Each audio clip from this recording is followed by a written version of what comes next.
भगवते वासुदेवाय। ओम भगवते वासुदेवाय।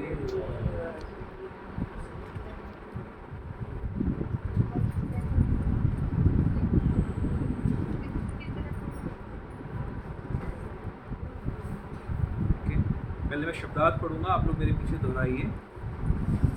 उत्क्रामंतम, शरीर त्यागते हुए, स्थितम, शरीर में रहते हुए, वा अपि, अथवा, भुंजानम, भोग करते हुए, वा अथवा गुण अन्वितम,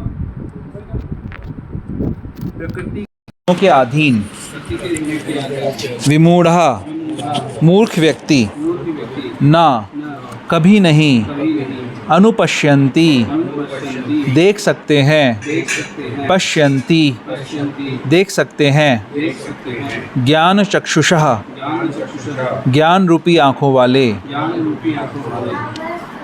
ठीक है, शब्द श्लोक पढ़ेंगे। उत्क्रामन्तं स्थितं वापि, भुञ्जानं वा गुणान्वितं, विमूढा नानुपश्यन्ति, पश्यन्ति ज्ञानचक्षुषः। उत्क्रामन्तं स्थितं वापि, भुञ्जानं वा गुणान्वितं, विमूढा नानुपश्यन्ति, पश्यन्ति ज्ञानचक्षुषः। उत्क्रामन्तं स्थितं वापि, भुञ्जानं वा गुणान्वितं, विमूढा नानुपश्यन्ति,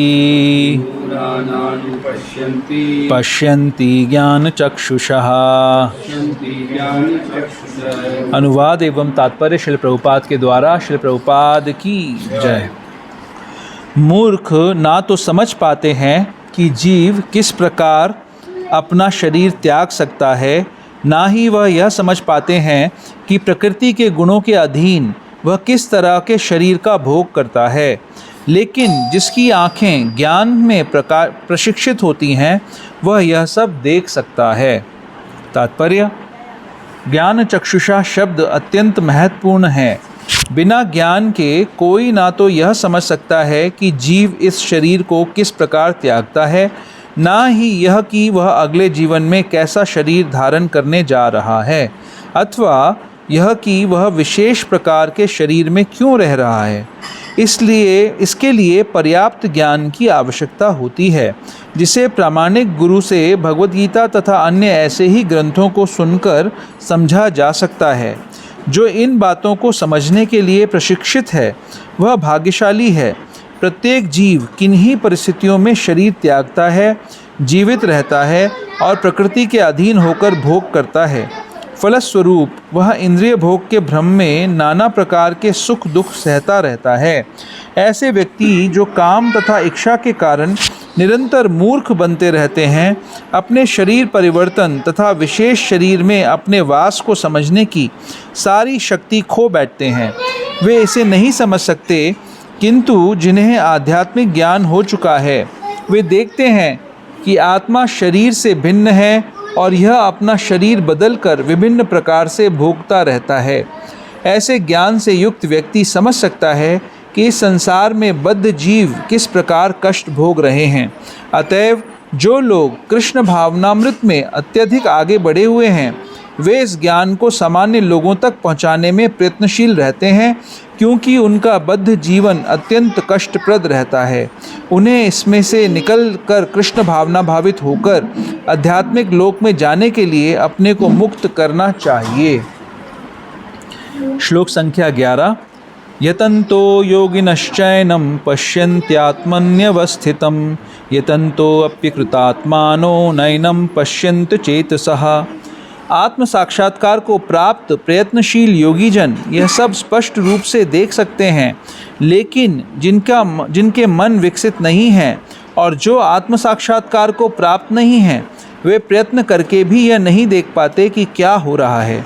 तात्पर्य, अनेक योगी आत्म साक्षात्कार के पथ पर होते हैं, लेकिन जो आत्म साक्षात्कार को प्राप्त नहीं है वह यह नहीं देख पाता कि जीव के शरीर में कैसे कैसे परिवर्तन हो रहे हैं। इस प्रसंग में योगिनः शब्द महत्वपूर्ण है। आजकल ऐसे अनेक तथाकथित योगी हैं और योगियों के तथाकथित संगठन हैं, लेकिन आत्म साक्षात्कार के मामले में वे शून्य हैं। वे केवल कुछ आसनों में व्यस्त रहते हैं और यदि उनका शरीर सुगठित तथा स्वस्थ हो गया तो वे संतुष्ट हो जाते हैं। उन्हें इसके अतिरिक्त कोई जानकारी नहीं रहती। वे यतन्तो अप्यत्र कृतात्मानः कहलाते हैं। यद्यपि वे तथाकथित योग पद्धति का प्रयास करते हैं, लेकिन वे स्वरूप सिद्ध नहीं हो पाते। ऐसे व्यक्ति आत्मा के देहांतरण को नहीं समझ सकते। केवल वे ही ये सभी बातें समझ पाते हैं जो सचमुच योग पद्धति में रमते हैं और जिन्हें आत्मा, जगत तथा परमेश्वर की अनुभूति हो चुकी है। दूसरे शब्दों में, जो भक्ति योगी हैं वे ही समझ सकते हैं कि किस प्रकार से सब कुछ घटित होता है। ओम अज्ञानतिमिरान्धस्य ज्ञानाञ्जनशलाकया चक्षुरुन्मिलितं येन तस्मै श्रीगुरुवे नमः। श्रीचैतन्यमनोभीष्टं स्थापितं येन भूतले स्वयं रूप कदा मह्यं ददाति स्वपदान्तिकं। वन्देऽहं श्रीगुरुः श्रीयुतपदकमलं श्रीगुरुन् वैष्णवांश्च। श्रीरूपं साग्रजातं सहगं रघुनाथान्वितं तं सजीवं साद्वैतं सावधूतं परिजनसहितं कृष्णचैतन्यदेवं श्रीराधाकृष्णपादान् सहगं ललिता श्रीविशाखान्वितांश्च। हे कृष्ण करुणा सिंधु दीनबंधु जगतपते गोपेश गोपिका कांत राधा कांत नमोस्तुते। तप्त कांचन गौरांगी राधे वृंदावनेश्वरी वृषभानुसुते देवी प्रणमामि हरिप्रिये। वांछाकल्पतरुभ्यश्च कृपा सिन्धुभ्य एव च पतितानां पावनेभ्यो वैष्णवेभ्यो नमो नमः। जय श्री कृष्णा चैतन्य प्रभु नित्यानंद श्री अद्वैत गदाधर शिवासादि गौर भक्तवृंद। हरे कृष्णा कृष्णा कृष्णा हरे हरे, हरे राम राम राम हरे हरे। हरे कृष्णा। तो बहुत सुंदर इम्पॉर्टेंट श्लोक हैं दोनों। काफ़ी सारी चीज़ें इसमें हम डिस्कस कर सकते हैं। यथाशक्ति यथामति प्रयास करेंगे इस चर्चा को करने का। तो हमेशा की तरह पहले छोटी सी एक समरी कि गीता में क्या प्रसंग चल रहा है। अर्जुन के मन में द्वंद्व है, दुविधा है कि मैं किस प्रकार से अपने गुरुजनों को और अपने सगे संबंधियों का वध करूं इस युद्ध में एक राज्य की प्राप्ति के लिए। इसमें मुझे सुख की प्राप्ति नहीं होगी और मैं अगर जंगल में जाकर भिक्षा मांगूं तो मुझे ज़्यादा अच्छे से सुख मिल जाएगा। तो भगवान के सामने बोलते हैं कि मैं ये युद्ध नहीं करूंगा और भगवान को अपना गुरु रूप में स्वीकार करते हैं और भगवान को रिक्वेस्ट करते हैं कि मुझे आप शिक्षा दीजिए, बताइए कि मुझे क्या करना चाहिए, क्या नहीं करना चाहिए। भगवान इमीडिएटली गुरु की भूमिका स्वीकार करते हैं और अर्जुन को शिक्षा देना प्रारंभ करते हैं। दूसरे अध्याय में ये प्रसंग चल रहा है और अभी हम 15वें अध्याय डिस्कस कर रहे हैं। इसके बीच में बहुत सारी बातें भगवान स्टैब्लिश करते हैं, समझाते हैं, बताते हैं कि सारी की सारी सारा संसार उनकी ही शक्तियों से बना हुआ है। बाहर जो हमारा जो शरीर है, ग्रॉस बॉडी है, धरती जल अग्नि वायु आकाश मन बुद्धि अहंकार से बनी हुई हमारी जो जीवात्मा है और इस संसार में जो कुछ भी उपलब्ध है वो सब कुछ ही मेरी शक्तियों के द्वारा बना हुआ है। और इस संसार का संचालन करने के लिए भगवान अपनी शक्ति को, माया को यूज़ करते हैं, जिसके 3 गुण होते हैं और उस माया को पार पाना बहुत मुश्किल है। बट अगर भगवान की कोई शरणागति ले लेता है तो उससे पार पा सकते हैं। तो ये 7वें अध्याय में भगवान ये बात बोल रहे हैं और 7वें अध्याय के अंत में एक बहुत महत्वपूर्ण शिक्षा दे रहे हैं जो कि आज हमारे श्लोक से थोड़ा सा लिंक्ड होगा उस चीज़ का। 7.27 में अगर आप जाएंगे तो भगवान कह रहे हैं, हे भरतवंशी, हे शत्रु विजेता, समस्त जीव जन्म लेकर इच्छा तथा घृणा से उत्पन्न द्वंद्वों से मोहग्रस्त होकर मोह को प्राप्त होते हैं। इच्छा द्वेष समुत्थेन द्वंद्व मोहेन भारता, सर्वभूतानि सम्मोहम सर्गे यान्ति परंतपः। सम्मोहित होते हैं, है ना। प्रभुपाद जी इंग्लिश में टर्म यूज़ करते हैं डिल्यूडेड, डिल्यूजन। आप लोगों ने शब्द सुना होगा डिल्यूजन और इल्यूजन। किसी को फ़र्क पता है दोनों में क्या फ़र्क होता है? डिल्यूजन क्या होता है और इल्यूजन क्या होता है? हाँ, द्वंद्व नहीं होता, मोह होता है। हाँ, डिल्यूजन और इल्यूजन का फ़र्क पता है किसी को? इल्यूजन मतलब अगर कुछ गलत है फिर भी वो सही लग रहा है, मतलब वहम भ्रम है। भ्रम है। इल्यूजन मतलब गलत है, पता है फिर भी कर रहे हैं, तो मोहित होकर। नहीं, पर आप कुछ सही बता रहे हैं। जैसे मान लीजिए रस्सी है और उसको हमें एकदम से देखने में लगा ये सांप है, फिर पास जाके देखा तो ये इसको कहते हैं भ्रम हो गया कि रस्सी थी लेकिन हमें सांप लगा, ये सांप था हमें रस्सी लगी, है ना। और ये सोचना कि सांप ही है या रस्सी ही है, सांप है ही नहीं, इसको कहते हैं डिल्यूजन। यानी हमारा जो अंडरस्टैंडिंग है वो ही गलत है। एक चीज़ होती है भ्रम, किसी चीज़ को देख के धोखा हो गया, उसको कहेंगे इल्यूजन, मोह। और एक चीज़ है जो हमारी अंडरस्टैंडिंग में ही गलत है, हमें वो गलत ही पता है। जैसे कि कोई व्यक्ति खड़ा है, इंसान खड़ा है, हमें लग रहा है नहीं वो पशु है, तो अंडरस्टैंडिंग ही गलत है ना। तो इसको कहते हैं डिल्यूजन। तो इल्यूजन और डिल्यूजन, यहाँ पर बात हो रही है सम्मोहन। भगवान इस श्लोक के अंदर बता रहे हैं कि जीव मोह के कारण, सम्मोहन के कारण, फिर से मैं पढ़ता हूँ, हे भरतवंशी, हे शत्रु विजेता, समस्त जीव जन्म लेकर इच्छा तथा घृणा से उत्पन्न द्वंद्वों से मोहग्रस्त हो जाते हैं। इच्छा और घृणा, इच्छा और द्वेष के कारण द्वंद्व उत्पन्न होता है। द्वंद्व का क्या मतलब है? इच्छा किसी चीज़ की हमें करी हमने तो वो चीज़ हमें अच्छी लगती है, ये चीज़ अच्छी है, और द्वेष किसी चीज़ से है तो वो चीज़ बुरी लगती है। तो अच्छा और बुरा ये द्वंद्व है। और ये द्वंद्व कैसे उत्पन्न होता है? मोह से। जो इसमें बात हो रही है, द्वंद्वों से मोहग्रस्त होकर मोह को प्राप्त हो जाते हैं।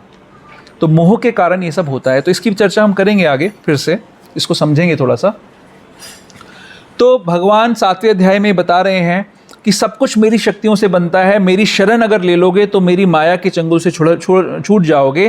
फिर बताते हैं कि शरण लेनी कैसे है, कौन कौन व्यक्ति शरण लेता है, शरण लेने वालों के लक्षण क्या होते हैं, अगर वो लेते हैं शरण तो क्या होता है, नहीं लेते हैं तो क्या होता है। ये सारी चर्चाएं चलती चली जाती हैं।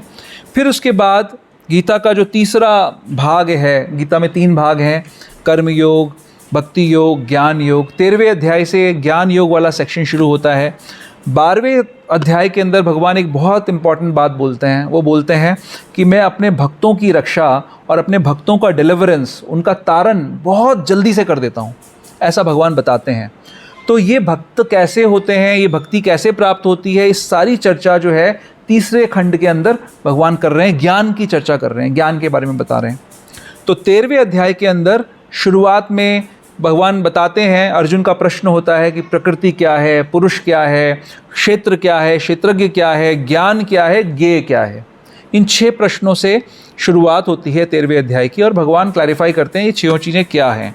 और 14वें अध्याय के अंदर भगवान बताते हैं कि प्रकृति के जो 3 गुण हैं, प्रकृति की जो शक्ति जिससे कि प्रकृति सब चीज़ों को कंट्रोल कर रही है, वो गुण क्या होते हैं, वो कैसे कैसे उनके अलग अलग प्रकार होते हैं, उसमें गुणों में पड़ा हुआ व्यक्ति का क्या गंतव्य होता है, कहाँ जाता है, ये सब बताते हैं, चर्चा करते हैं।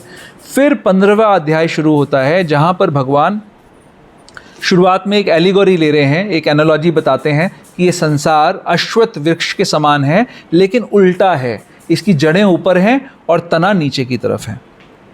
तो ये सारी चर्चाएं करने के बाद अब अगर हम आज के श्लोक देखते हैं, आज के श्लोकों में जो बात हो रही है, भगवान कह रहे हैं मूर्ख ना तो समझ पाते हैं कि जीव किस प्रकार अपना शरीर त्याग सकता है, ना ही वे समझ पाते हैं कि प्रकृति के गुणों के अधीन वह किस तरह के शरीर का भोग करता है, लेकिन जिसकी आंखें ज्ञान में प्रशिक्षित होती हैं वह यह सब देख सकता है। लेकिन एक्चुअली अगर आप संस्कृत पढ़ेंगे, संस्कृत का श्लोक पढ़ेंगे, तो उसमें ये बताया जा रहा है उत्क्रामंतम स्थितम वापि भुंजानम व गुणान्वितम। प्रभुपाद जी ने ट्रांसलेशन के अंदर उसको क्लियर कर दिया किस चीज़ को देखने की बात हो रही है। लेकिन अगर सिर्फ संस्कृत पढ़ेंगे तो हमें पिछले श्लोकों में जाना पड़ेगा रेफरेंस ढूंढने के लिए कि बात किस चीज़ की हो रही है, किस चीज़ को देखने की बात हो रही है। तो अगर 3 श्लोक पहले जाएंगे, 7वें श्लोक से भगवान शुरुआत कर रहे हैं इस चर्चा की। वो ये बोल रहे हैं मवे वांशो जीव लोके जीव भूता सनातना, कि सारे जीव मेरे अंश हैं और वो मन और 5 और इंद्रियां हैं, उनके साथ में संघर्ष कर रहे हैं और इनके कारण अलग अलग शरीरों में प्रवेश कर रहे हैं। 8वें श्लोक में बता रहे हैं अलग अलग शरीरों में जीव अपनी देहात्म बुद्धि को एक शरीर से दूसरे शरीर में उसी तरह ले जाता है जैसे वायु गंध को ले जाती है। और फिर बताया है कि हमारी इंद्रियों के कारण किस किस प्रकार से हम अलग अलग भोग करते हैं। इस प्रकार वो इंद्रिय विषयों के विशिष्ट समुच्चय का भोग करता है। तो यहाँ पर इस चीज़ की चर्चा हो रही है कि कौन व्यक्ति इस ट्रांजिशन को देख पाता है और कौन नहीं देख पाता है। कौन ये देख पाता है कि शरीर छोड़ा जा रहा है, कौन ये देख पा रहा है कि आज हम जिस शरीर में रह रहे हैं उसमें हम क्यों हैं। 3 बातें बताई ना। और कौन ये देख पाता है कि प्रकृति के गुणों के कारण हम किस किस प्रकार का जीवन जी रहे हैं। तो ये चीज़ कुछ लोग ऐसे बता रहे हैं इन 2 श्लोकों में जो ये देख पाते हैं, कुछ लोग ऐसे हैं जो नहीं देख पाते हैं। तो ये देखना इतना इम्पॉर्टेंट क्यों है, ये समझना इतना इम्पॉर्टेंट क्यों है। अगर कोई व्यक्ति देख पा रहा है और कोई नहीं देख पा रहा, उसके बीच में फ़र्क क्या है।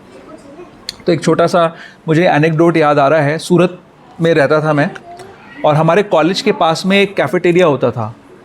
तो अधिकांश बच्चे कॉलेज के बाद में या कॉलेज के बीच में वहाँ की सेवाएं प्राप्त करते थे। तो मैं एक बार गया उधर कैफ़ेटेरिया में, तो अचानक से देखता हूँ कि मेरे एक रिलेटिव वहाँ पर हैं। एकदम झटका लगता है उनको देख के और वो भी पूरी तरीके से शॉक्ड हो जाते हैं मुझे देख के। क्यों? क्योंकि वो डायबिटिक थे बहुत ज़्यादा और उनके ऊपर काफ़ी सारी बंदिशें थीं और बहुत रिच व्यक्ति थे वो। तो उन पर काफ़ी सारी बंदिशें थीं मीठा खाने को लेकर, और वो इसलिए मुझे देख के शॉक होते हैं कि इसको तो पता लग गया कि मैं मीठा खाने आया हूँ यहाँ पर। और मैं इसलिए शॉक होता हूँ उनको देख के कि भाई ये कैसे यहाँ पर आए हुए हैं। तो उनके ऊपर जो बंदिशें थी, मेरा पॉइंट क्या है, मैं वो उस पॉइंट पे आ रहा हूँ कि उनके ऊपर जो बंदिशें थीं वो क्यों थीं? क्योंकि वो डायबिटिक थे और मीठा खाना उनके लिए हानिकारक था। और बाय द वे उनकी बहुत जल्दी यंग अवस्था में उनकी डेथ भी हो गई, बिकॉज वो यही काम करा करते थे, जगह जगह जाकर डायबिटिक होते हुए भी खूब मीठा खाते थे। तो जल्दी उम्र में उनका शरीर छूट गया उनसे। पॉइंट यहाँ पर ये है कि वो व्यक्ति जिसके अंदर मीठा खाने की इच्छा है बट वो डायबिटिक है और रेस्ट्रिक्शन है उसके ऊपर मीठा खाने का, तो वो रेस्ट्रिक्शन उसके फ़ायदे के लिए है या नुकसान के लिए है? उसके फ़ायदे के लिए है रेस्ट्रिक्शन। अब इस चीज़ को आप कंपेयर करिए हमारी ओवरऑल परिस्थिति से। हम जो इस संसार में समय काटते हैं अपने अलग अलग शरीरों में, अपने अलग अलग भोगों को भोगते हुए, अलग अलग दुखों में रहते हुए हम जो समय काटते हैं, तो उसको अगर आप कंपेयर करोगे इस सिचुएशन से, तो जो व्यक्ति अभी जो जीवन जी रहा है और उसमें जो दुख भी भोग रहा है, वो व्यक्ति हमेशा क्या सोचता है कि किसी तरीके से मैं इन दुखों को दूर कर दूं। दुख क्या है? इच्छा और द्वेष।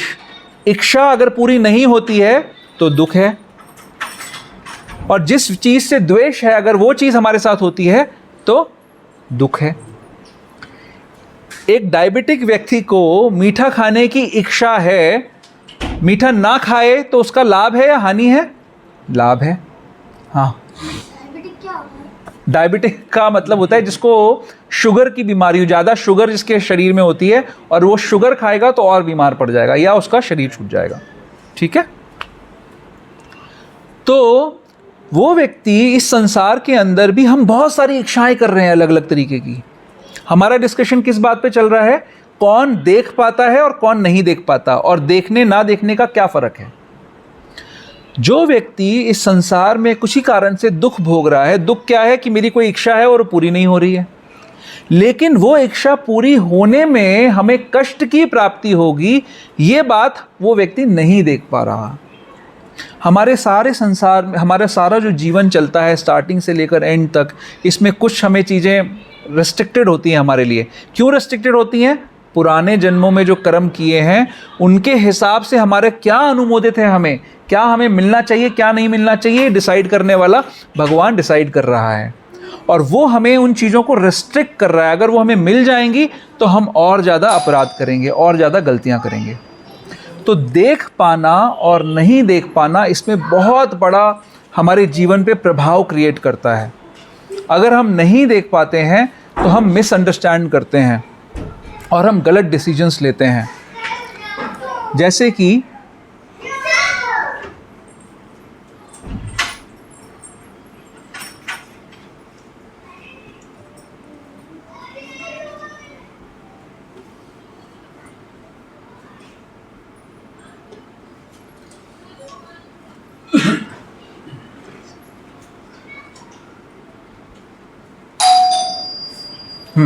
जैसे कि जब हमारे जीवन में कोई चीज़ की कमी होती है, हमें कुछ चीज़ें नहीं मिलती, तो हमारा एटीट्यूड क्या होता है कि हम संसार के दूसरे लोगों को या दूसरी परिस्थितियों को ब्लेम करते हैं।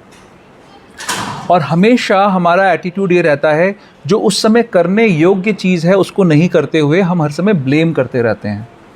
लेकिन अगर ये व्यक्ति को पता लग जाए, उसको अंदाज़ा हो जाए कि मैं अपने जीवन में कष्ट इसलिए भोग रहा हूँ क्योंकि पिछले जन्मों में मैंने कुछ गलत किया था और इसकी वजह से मुझे कुछ चीज़ें रिस्ट्रिक्ट की गई हैं, तो उसका ध्यान किस तरफ रहेगा कि अब मुझे क्या करना चाहिए।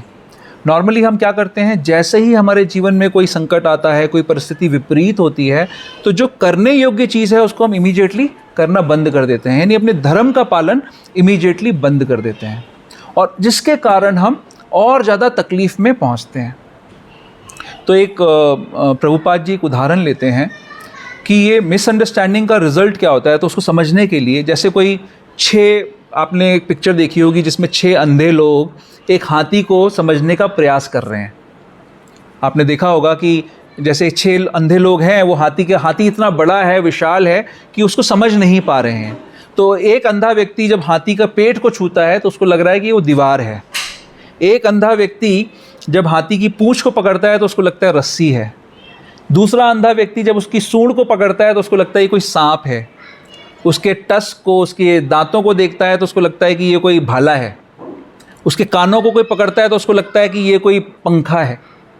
तो 6 के 6 लोग एक हाथी को जज करने का प्रयास कर रहे हैं विदाउट प्रॉपर इंस्ट्रूमेंट्स। उनके पास आंखें नहीं हैं, समझ नहीं पा रहे हैं। तो उनकी अंडरस्टैंडिंग क्या हो रही है, हर व्यक्ति हाथी को गलत तरीके से जज कर रहा है। अगर कोई उसको सिर्फ पूंछ को अगर सिर्फ रस्सी समझेगा तो शायद लटकने का प्रयास करेगा और हाथी के पैर के नीचे आ सकता है। तो यहाँ पर भगवान जो इन 2 श्लोकों में बता रहे हैं, उत्क्रामंतम स्थितम वापी भुंजानम व गुणान्वितम, हम अपने शरीर के अंदर किस प्रकार से, किस तरीके के शरीर में क्यों स्थित हैं, इसको विमूढ़ा नानुपश्यन्ति, जो विमूढ़ है, जो व्यक्ति मूर्ख है, वो उसको नहीं समझ सकता। पश्यन्ति ज्ञान चक्षुषा, सिर्फ वो व्यक्ति समझ सकता है जिसके ज्ञान चक्षु हैं। देखने के लिए ये आंखें, चर्म की आंखें चाहिए, लेकिन समझने के लिए ज्ञान के चक्षु चाहिए। तो वो ज्ञान चक्षु कैसे मिलेंगे? तो प्रभुपाद जी तात्पर्य में बता रहे हैं कि ये ज्ञान चक्षु हमें प्रशिक्षण से मिल सकते हैं। जो इन बातों को समझने के लिए प्रशिक्षित है वह भाग्यशाली है। तो ये कहाँ से मिलेगा, ये प्रशिक्षण कैसे मिलेंगे हमें ये ज्ञान चक्षु? तो यहाँ पर बात आती है कि हमें इसीलिए एक प्रामाणिक गुरु की आवश्यकता है जो हमें इन सब बातों का मतलब समझाए। अभी जैसे हमारे घर में एक मेड है, उसका एक पर्सनल एक इशू हुआ कि उसका हस्बैंड किसी और स्त्री के संग में चला गया। ठीक है, अब मैं आपको स्टोरी बताता हूँ। रियलिटी में जो नहीं देख सकता क्या होता है, ये आज की कहानी है, तो ताज़ा है। तो उसका जब हस्बैंड चला गया तो उसके जो इन लॉज हैं, उस मेड के इन लॉज हैं, उन्होंने बोला कि तू चिंता मत कर, ये लड़का गलत है, ख़राब है, हम तेरी रक्षा करेंगे, हम तुझे रखेंगे। ये 3 दिन पहले की बात है। तो बेचारी बड़ी दुखी थी, लेकिन उसको बड़ा संबल था कि कोई तो मुझे संभाल रहा है। और उनके इन लॉज ने सही किया, धर्म का काम किया, राइट, कि बेटा गलत है। आज वो बेटा घर आ गया तो इन लॉज ने क्या किया, उन्हें बोला तू लड़की तू ही ख़राब है, तू निकल यहाँ से, तेरे चक्कर में ऐसा हो रहा है, तू अब यहाँ से निकल जा। अब एक ये धर्म संकट की स्थिति है, एक कॉमन लाइफ की एक सिचुएशन है ना ये, मतलब है तो उस व्यक्ति के लिए बहुत बड़ी सिचुएशन है, लेकिन एक नॉर्मल लाइफ की एक सिचुएशन है जहाँ पर वो जो माता पिता हैं, उस लड़के के जो माता पिता हैं, उनके लिए धर्म संकट है कि नहीं? ऐसी स्थिति में क्या करना चाहिए था? लड़के को निकालना चाहिए था और उस बहू को रख लेना चाहिए था। उसकी छोटी बच्ची भी है 4 साल की और बहुत यंग एज में उसकी शादी हुई है, अभी 21 साल की अब है, जब 4 साल की बच्ची है उसकी।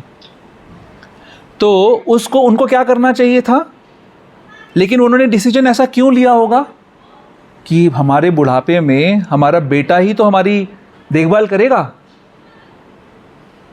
अब अगर आप ज्ञान चक्षु से इस चीज़ को देखें तो उस पूरी परिस्थिति में जो परिस्थिति बन रही है वो किस कारण से बन रही है? अगर उनके बुढ़ापे में उनको कष्ट आना है उनके भाग्य से, तो क्या वो बेटा उसको रोक देगा? नहीं रोकेगा। क्या करना चाहिए? क्योंकि पहले अधर्म किया इसलिए आज ऐसी स्थिति में पहुंच गए, और अब फिर से जब डिसीजन लेने का नंबर आ रहा है तो हम फिर से अधर्म का कार्य, अधर्म का काम चूज कर रहे हैं। फिर क्या करेंगे? फिर से क्या होगा? और ज़्यादा हम कष्ट का निर्माण करेंगे। तो इसीलिए पहले ये ऐसा नहीं है कि ये आज ऐसा हो रहा है और पहले कभी ऐसा नहीं होता था, लेकिन आज समाज की स्थिति क्या है कि समाज टूट चुका है। उसको पता नहीं, कोई शिक्षा देने वाला नहीं है, बिना सर का शरीर है ये समाज, है ना। जब हमारा शरीर में अगर सर ना हो, दिमाग काम ना कर रहा हो, तो शरीर पागल की तरह बिहेव करेगा।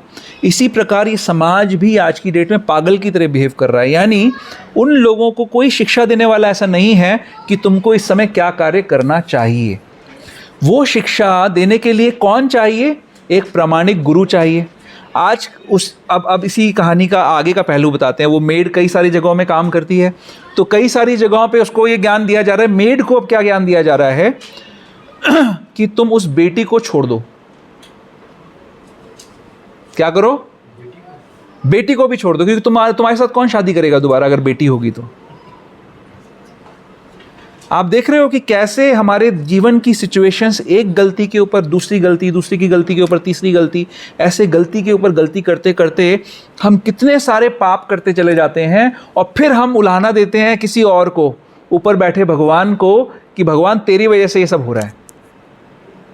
लेकिन हमें ये समझना चाहिए कि whatever we are getting, हमारे जीवन में जो कुछ भी हो रहा है, दैट इज़, हमारे गुरु महाराज बताते हैं, अपने आयरलैंड ही बताते हैं, वो बोलते हैं कि वहाँ पर एक कहावत कही जाती थी कि एक्सेप्ट योर ओन लॉट। जो आपको मिला है उसको आप स्वीकार करो, उसमें जीना सीखो। जो जीवन की परिस्थितियाँ हैं उनमें अधर्म मत करो, उसको सहो, टॉलरेट करो।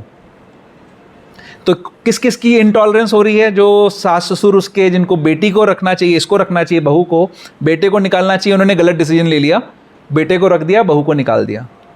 अब वो जो बहू है उसको शिक्षा मिल रही है कि तुमको अपनी बेटी को छोड़ देना चाहिए। तो एक के बाद एक, एक के बाद एक, अगर हम अज्ञान में हैं, अगर हमें नॉलेज नहीं है और हमारे पास ज्ञान चक्षु नहीं है, तो फिर ये हमारे से गलतियां होती चली जाएंगी। एक इसी कंटेक्स्ट में हाँ, एक क्वेश्चन मेरे दिमाग में कभी कभी आता है, हाँ, उसकी क्लैरिफिकेशन चाहता हूँ। हाँ जी, बोलिए। सतयुग के अंदर हाँ, राम जी ने हाँ, त्रेता में, हाँ, राम जी ने सीता को उस टाइम छोड़ दिया जब हाँ। लव कुश होने वाले थे। हाँ, उस टाइम प्रमाणिक गुरु भी थे, हाँ, सब कुछ ठीक था। उस युग में लोगों की थिंकिंग भी बड़ी ऊंचे लेवल की थी। क्यों हुआ ऐसा? प्रभु जी का प्रश्न है, मैंने उदाहरण एक्चुअली ऐसा ले लिया ना, कंट्रोवर्शियल। तो ऐसे प्रश्न आएंगे अब थोड़े बहुत। प्रभु, प्रश्न का जवाब देने से पहले मेरा आपसे ये है कि क्या भगवान राम ने सीता मैया को छोड़ा तो गलती करी? क्या उन्होंने पाप करा? उन्हें नहीं छोड़ना चाहिए था। क्योंकि आपके प्रश्न के पीछे प्रिमाइस ये है, आप ये मान के चल रहे हैं कि उन्होंने गलत करा, तो और सब कुछ सही था, सब लोग ज्ञानवान थे और सब कुछ सही था, फिर भी उन्होंने गलत करा, आप ऐसा मान के चल रहे हैं। मेरा प्रश्न ये है कि क्या भगवान ने गलत करा? नहीं प्रभु जी, भगवान कभी गलत नहीं कर सकते, हाँ लेकिन वो क्यों किया? हाँ, जो क्यों किया ये प्रश्न है, ये सही प्रश्न है कि क्यों किया। तो हमेशा हाँ वो सिर्फ एक धोबी ने कह दिया, हम्म जो बुक्स में लिखा है, एक धोबी ने कह दिया तो उन्होंने छोड़ दिया, हाँ ये चीज़ मेरे समझ में नहीं आई। उसका कोई ना कोई रीज़न तो रहा होगा। बिल्कुल बिल्कुल, इसका रीज़न है प्रभु, इसका रीज़न है, और जो रामायण में ही बताया है और हमारे आचार्यों ने व्याख्या करके उसको बहुत कुछ एक्सप्लेन किया है कि भगवान ने ऐसा क्यों किया। भगवान उस समय एक राजा की भूमिका में थे और ये बात हो रही थी एक रानी की। तो राजा और रानी जो समाज के लीडर्स जो भी कुछ करेंगे उसको सारा समाज फॉलो करेगा, है ना। वो क्या बोलते हैं हम लोग, महाजनों ये न गताह सा पंथा, जो भी कुछ समाज के लीडर्स करते हैं उसको सारा समाज फॉलो करता है। तो उस समय सिचुएशन ये बनी कि सीता मैया को दुर्भाग्यवश 1 वर्ष तक रावण के संरक्षण में रहना पड़ा, है ना। और एक धोबी ने अपनी पत्नी के ऊपर, जो कि इसको एक मुसीबत में एक रात के लिए बाहर रहना पड़ा, ये कह के निकाल दिया कि मैं कोई भगवान राम नहीं हूँ कि मैं तुम्हें स्वीकार कर लूँगा। तो स्त्रियों के चरित्र की रक्षा के लिए इसमें समाज के प्रति क्या उदाहरण जा रहा था, समाज में ये प्रचलन क्या हो रहा था कि हाँ अगर कोई स्त्री बाहर रहती है, अपने पति से अलग रहती है तो वो अलाउड है क्योंकि राजा ने अलाउ कर दिया है। लेकिन स्त्री का काम क्या है, स्त्री के लिए जो निर्देश दिया गया है शास्त्रों के अंदर, पहली बात तो एक और चीज़ मैं क्लैरिफाई कर दूं समझने के लिए हम सब के लिए, कि हम लोग ना तो स्त्री हैं ना पुरुष हैं, हम लोग क्या हैं, हम जीवात्मा हैं, हम सोल हैं, स्पिरिट सोल हैं, है ना। लेकिन ये स्पिरिट सोल अभी अलग अलग तरीके के शरीरों में है। क्यों है अलग अलग तरीके के शरीरों में? क्योंकि जैसे जैसे हमने कर्म किए हैं, जैसे जैसे हमारी डिज़ायर्स थी, उस तरीके का हमको शरीर मिला है। तो जिस व्यक्ति ने पिछले जन्म में पुरुष का चिंतन करते हुए शरीर छोड़ा, उसको पुरुष का शरीर मिला है। जिसने स्त्री का चिंतन करते हुए शरीर छोड़ा, उसको किसका शरीर मिला है? स्त्री का शरीर मिला है।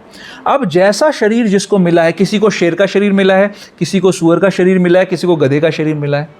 जैसी जैसी हमने इच्छाएं करी हैं, वैसी वैसी इच्छा की पूर्ति करने के लिए हमें अलग अलग शरीर मिले हैं। और उस शरीर का पर्पस है इस संसार से, मर्त्य लोक से निकलकर आध्यात्मिक जगत में जाना। ठीक है, तो हर शरीर के लिए भगवान ने गाइडेंस दी है कि कैसे कैसे हमको उस शरीर का उपयोग करना है, जिसको क्या कहते हैं? धर्म, जिसको हम धर्म कहते हैं। धर्मम तु साक्षात भगवत प्रणीतम। भगवान ने हर किसी को धर्म की शिक्षा दी है। तो अब आती है बात, ये कंट्रोवर्शियल, क्योंकि इतना कंट्रोवर्शियल है इसलिए मैं इतना समझा रहा हूँ इसको। तो अब बात आती है कि स्त्री का धर्म क्या है। तो स्त्री रूपी शरीर के अंदर जो जीव बैठा है, उसका धर्म है कि उसको हर समय प्रोटेक्शन में रहना है, उसको प्रोटेक्शन से बाहर नहीं जाना है।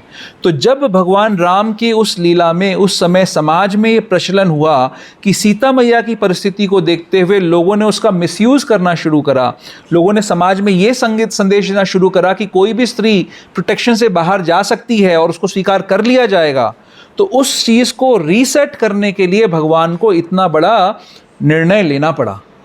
और क्यों, इसको कैसे जस्टिफाई किया जाएगा? किसी छोटे प्रिंसिपल को हायर प्रिंसिपल को एस्टैब्लिश करने के लिए तोड़ा जा सकता है। तो अपनी स्त्री की रक्षा करना भी एक प्रिंसिपल है। पति का कर्तव्य है कि अपनी स्त्री की रक्षा करे, लेकिन उस समय उनका राजधर्म इस पति धर्म के ऊपर आ गया, इसके कारण उनको उनका त्याग करना पड़ा। ठीक है, तो इसको इस तरीके से हमें समझना चाहिए।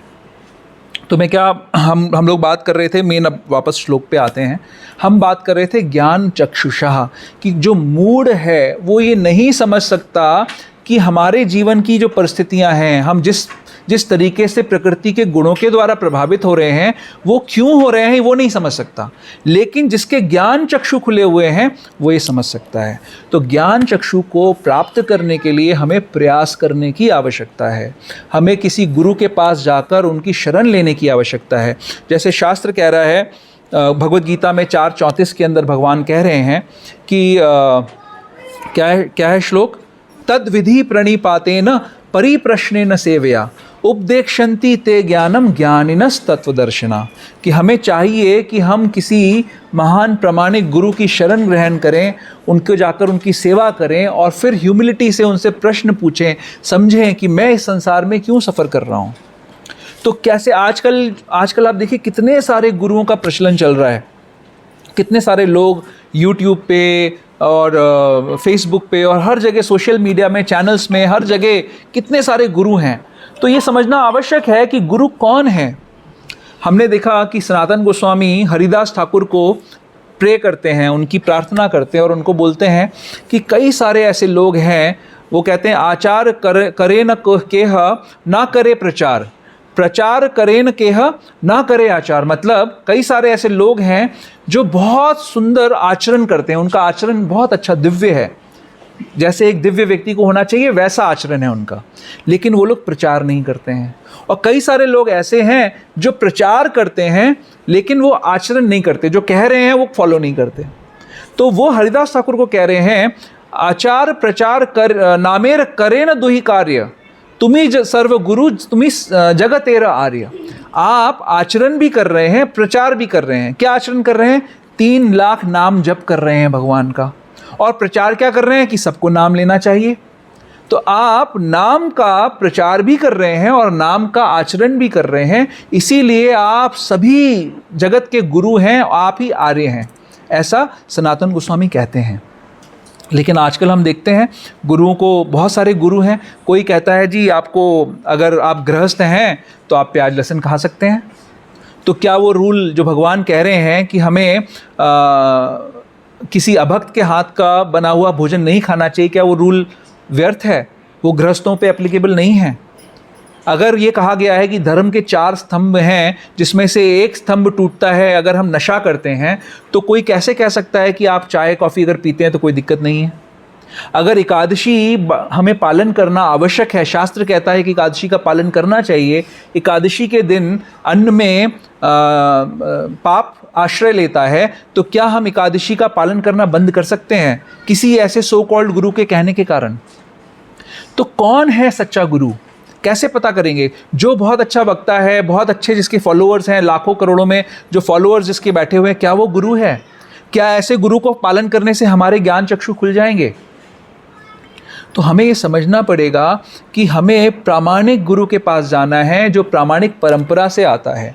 जैसे पद्म पुराण में बताया गया है कि 4 प्रामाणिक संप्रदाय हैं। श्री संप्रदाय जो कि लक्ष्मी जी से शुरू होता है और रामानुजाचार्य द्वारा प्रचारित है, और ब्रह्म संप्रदाय जो मध्वाचार्य जी से, ब्रह्मा जी से शुरू होता है और मध्वाचार्य जिनके मेन गुरु हैं, या रुद्र संप्रदाय जो शिव जी से शुरू होता है और विष्णु स्वामी और वल्लभाचार्य जिनके मेन गुरु हैं, या फिर 4 कुमारों से जो संप्रदाय शुरू होता है जिसके मेन निम्बार्काचार्य जिनके मेन आचार्य हैं। ये 4 प्रामाणिक परंपराएं हैं जिनके माध्यम से हमें गुरु को प्राप्त करना है। जब शास्त्र कह रहे हैं, ब्रह्मा जी कह रहे हैं कि ईश्वरः परमा कृष्णा सच्चिदानंद विग्रह, तो क्यों ऐसे गुरु हैं जो ये बोलते हैं कि कृष्ण स्वयं भगवान नहीं है और भी लोग भगवान हैं? भागवतम कह रही है कृष्णस्तु भगवान स्वयं, शास्त्र का प्रमाण है। फिर भी लोग ऐसा कह रहे हैं कि ऐसा नहीं है, और भी बहुत सारे भगवान हो सकते हैं। आप कृष्ण को मानते हैं तो क्या हुआ, हम औरों को भी मानते हैं, हम हनुमान जी को भी भगवान मानते हैं, हम देवी को भी भगवान मानते हैं। ऐसे लोग हैं और ऐसे गुरु चल रहे हैं। तो क्या ऐसे गुरुओं का पालन करने से हमारे ज्ञान चक्षु खुल सकते हैं? ऐसे गुरुओं का पालन करने से हमारे ज्ञान चक्षु नहीं खुल सकते। हमें समझना पड़ेगा, हमें एग्जैक्टली जैसा शास्त्र कह रहे हैं वैसा पालन करना पड़ेगा। कई सारे गुरु हैं जो इन बातों को नहीं मान रहे। वो नहीं बोल रहे कि हरे कृष्ण महामंत्र का जाप करना चाहिए, वो अपने शिष्यों को नहीं बोलते कि 4 नियमों का पालन करना चाहिए। शिष्य बनाए जा रहे हैं, संख्या बढ़ रही है शिष्यों की।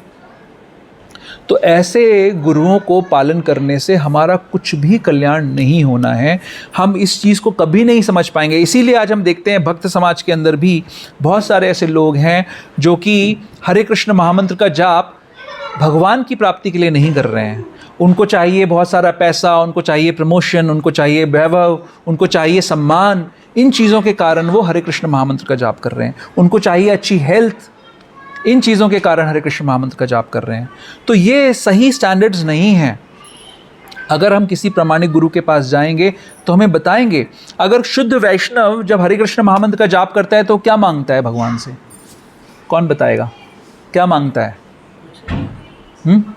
कुछ मांगता है। सेवा। शुद्ध भक्त क्या मांगता है? प्रेम, भक्ति। भक्ति किसने बोला? भक्ति, है ना? प्रेम मांगता है।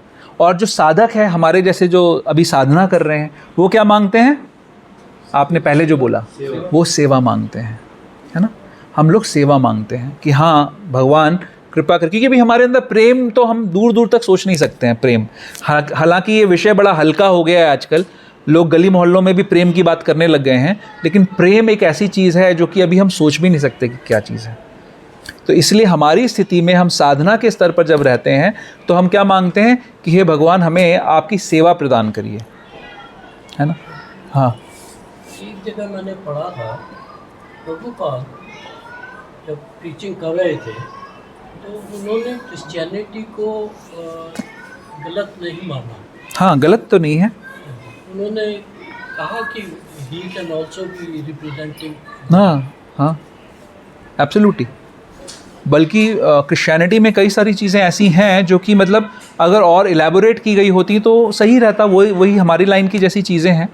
तो that is also authorise, but उसका मिस इंटरप्रिटेशन हो रहा है। जो क्रिश्चियनिटी हम आज देख रहे हैं जहाँ पर उनका सारा उद्देश्य कन्वर्जन करने में है, लोगों को वैदिक संस्कृति से हटाने में है, तो वो नॉनसेंस है। मैं क्या बात कर रहा था इससे पहले? हाँ हाँ हाँ, प्रेम और सेवा की बात कर रहा था कि हम क्या हरे कृष्ण महामंत्र का जब करते हैं तो हम क्या मांगते हैं? तो हम साधना मांगते हैं। तो हमारी जो ये प्रोसेस है, भक्ति की जो प्रोसेस है, वो सीक्वेंशियल है। सीक्वेंशियल का मतलब क्या है कि हमारी प्रोसेस 3 स्तंभों पे खड़ी हुई है। एक है संबंध, एक है अभिधेय और एक है प्रयोजन। ठीक है। तो जो शुद्ध भक्त है उसको पता है, उसका संबंध ज्ञान परफेक्ट है, उसका अभिधेय परफेक्ट है, उसको पता है कि वो भगवान का अंश है और भगवान उससे प्रेम करते हैं और भगवान का प्रेम मांगना चाहता है वो। लेकिन जब हम लोग जो साधक लोग हैं, अभी हम थियोरेटिकल लेवल पे संबंध को समझ रहे हैं, हमने रियलाइज़ नहीं किया संबंध को, थियोरेटिकली समझ रहे हैं संबंध को, है ना। तो हम भगवान की सेवा मांगते हैं। तो जब तक ये संबंध ज्ञान हमारे को क्लियर नहीं होगा तब तक अभिधेय प्रॉपरली नहीं होगा। अभिधेय यानी प्रोसेस, भक्ति की प्रोसेस को अभिधेय कहते हैं। प्रयोजन जो लक्ष्य है, और संबंध यानी ये नॉलेज कि हमारे और भगवान के बीच में क्या संबंध है, हम कौन है, भगवान कौन है, हमारा भगवान से क्या संबंध है ना, हमको कहाँ जाना है, ये सब संबंध ज्ञान में आता है। तो जब तक हमारा संबंध ज्ञान क्लियर नहीं है तब तक अभिधेय ठीक से नहीं होगा, और अभिधेय ठीक से नहीं होगा और प्रयोजन का हमें ज्ञान नहीं होगा। तो इसीलिए ऐसी सिचुएशन बनती है जहाँ पर भक्त ये बोलता है कि मैं हरे कृष्ण महामंत्र का जाप करूँगा और इससे मेरी सारी भौतिक परेशानियाँ दूर हो जाएंगी, मेरे जीवन के सारे क्लेश खत्म हो जाएंगे। तो उस ऐसे भक्त का प्रयोजन क्या है? क्या वो कृष्ण प्रेम मांग रहा है? नहीं, वो ये मांग रहा है कि मैं इस संसार में कैसे ऐसी व्यवस्था बनाऊं कि यहाँ पे मैं सुखपूर्वक रह सकूं। ये मिसअंडरस्टैंडिंग है। इसके आगे जो 11 नंबर श्लोक में प्रभुपाद जी बता रहे हैं, मतलब भगवान बता रहे हैं कि एक जो प्रयास करने वाला योगी है, जिसने आत्म साक्षात्कार कर लिया है, वो इन चीज़ों को देख सकता है। क्या देख सकता है? कि हम भगवान के अंश हैं, हम कैसे एक शरीर से दूसरे शरीर में जाते हैं और कैसे हम इन इंद्रियों के द्वारा संघर्ष कर रहे हैं, वो ये देख सकता है। लेकिन वो व्यक्ति जो प्रयास भी कर रहा है लेकिन आत्म साक्षात्कार जिसने नहीं किया है, वो ये नहीं देख सकता। तो क्या बात हो रही है? यानी हमें ये जज करना पड़ेगा, समझना पड़ेगा कि हम किस कैटेगरी में हैं। क्या हमने ये आत्म साक्षात्कार कर लिया है या हमने अभी इस आत्म साक्षात्कार नहीं किया है? हम किस कैटेगरी में बैठे हुए हैं, ये समझने वाला विषय है। तो हमें ये समझना पड़ेगा कि अगर इस चीज़ को प्रॉपरली नहीं समझा तो हम क्या सोचेंगे कि ये संसार ऐसी जगह है जो मेरे आनंद के लिए बनी है, मेरे कल्याण के लिए बनी हुई है। इस संसार में कुछ चीज़ें मेरे अनुकूल हैं, कुछ चीज़ें अभी प्रतिकूल हैं, मुझे थोड़ा सा एडजस्टमेंट करने की ज़रूरत है। अगर थोड़ा सा मैं एडजस्टमेंट करूँगा तो फिर सब चीज़ें सेट हो जाएंगी और मैं खूब सुख भोग पाऊँगा, है ना।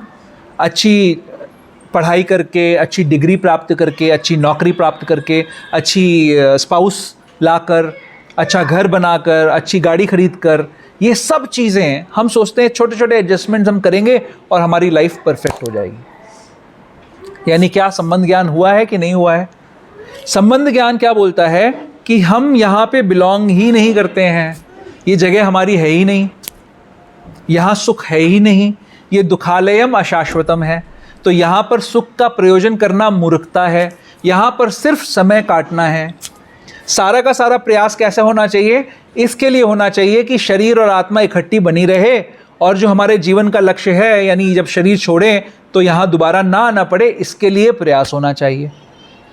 दोनों ही बातों में बहुत बड़ा फ़र्क है, बहुत बड़ा डिफरेंस है। जो देख सकता है और जो नहीं देख सकता, उन दोनों लोगों के बीच में बहुत बड़ा डिफरेंस है। हमारी लाइफ का पूरा पर्सपेक्टिव बदल जाता है। आप समझ सकते हैं कि क्यों कोई व्यक्ति सब कुछ छोड़कर नंदग्राम, भक्तिग्राम जैसी जगहों में भी जाके रह रहा है। अच्छे खासे अच्छे ओहदों पे काम करने वाले लोग भी सब कुछ छोड़कर वहाँ जा रहे हैं। तो हम यहाँ जब बैठे होते हैं तो हमें लगता है कि ये कैसे ऐसे लोग कर लेते हैं। कोई कैसे ब्रह्मचारी बन जाता है, सब कुछ छोड़ देता है। कोई कैसे संन्यास ले लेता है। जो भक्ति नहीं कर रहे, 16 माला नहीं कर रहे, वो हमको देख के बोलते हैं कि ये लोग कैसे पता नहीं 2 घंटे निकालते हैं, 16 माला करते हैं, है ना। ऐसे मिलते हैं ना हमें लोग, हमारे रिश्तेदार हमसे पूछते हैं ऐसा कि ये कैसे करते हैं, ये लोग कहीं खाते नहीं है, जिंदा कैसे रहते हैं, बाहर कैसे खाते नहीं है ये लोग। क्यों उनके मन में सब प्रश्न आते हैं और क्यों हमारे मन में ये प्रश्न आते हैं? हम देख सकते हैं, पूरी सीरीज़ देख सकते हैं कि जो व्यक्ति और नीचे बैठा हुआ है वो और दूर है इस ज्ञान से, इस चक्षु से, उसको पता ही नहीं है। और हमें भी कुछ नहीं पता है, हमने भी अभी आत्म साक्षात्कार नहीं किया ठीक से। अभी भी हमारे हृदय में ये होप है कि हम अपनी सिचुएशन को एडजस्ट कर कर बेटर बना लेंगे।